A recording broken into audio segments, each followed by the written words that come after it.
always valued the calm of his apartment. Every evening after a long day at the office, he would return to his modest yet comfortable space, make a cup of chamomile tea, and settle into the familiar silence that wrapped around him like a protective blanket. His life was orderly: wake up, work, come home, read or play soft music, and sleep without disturbance. He lived alone, but the few neighbors in the building were quiet, courteous, and respectful. Life was simple, predictable, and peaceful. That peace, however, was shattered the day Mark moved into apartment 3B. At first, it was barely noticeable, a faint bass note here, laughter muffled through the walls there. Ethan ignored it, attributing it to the natural noise of apartment living. But the disturbances increased rapidly. Bass-heavy music poured from Mark's apartment late into the night, laughter and shouting echoed through the hallways, and parties erupted seemingly every other night. Ethan tried to sleep, tried meditation, even tried leaving the windows closed to block the vibrations, but nothing worked.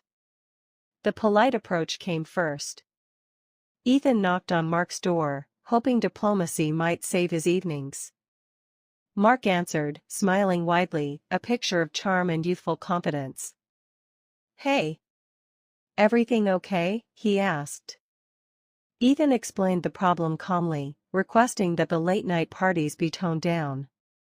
Mark laughed lightly, nodded, and promised, "Sure thing, I'll keep it down." But the promise was meaningless. The first night after the conversation, the bass rattled Ethan's ceiling tiles, and by the end of the week, the noise was worse than ever. Ethan's work suffered. The exhaustion of sleepless nights gnawed at his focus and patience. Emails went unanswered longer than usual, deadlines loomed closer, and Ethan felt a simmering frustration that made him feel as though his walls were closing in. Something had to be done. Confrontation had failed. Politeness was useless.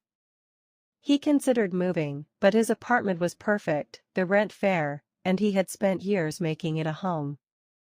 There had to be another way, a solution more clever, more precise than anger or shouting. One evening, as Ethan returned home, he noticed Mark perched on his balcony, a large Bluetooth speaker in hand, blasting electronic music at a volume that made the glass tremble. The speaker was in plain sight, unsecured, and clearly accessible from the balcony. For the first time in weeks, Ethan's frustration transformed into a spark of inspiration. Perhaps he didn't need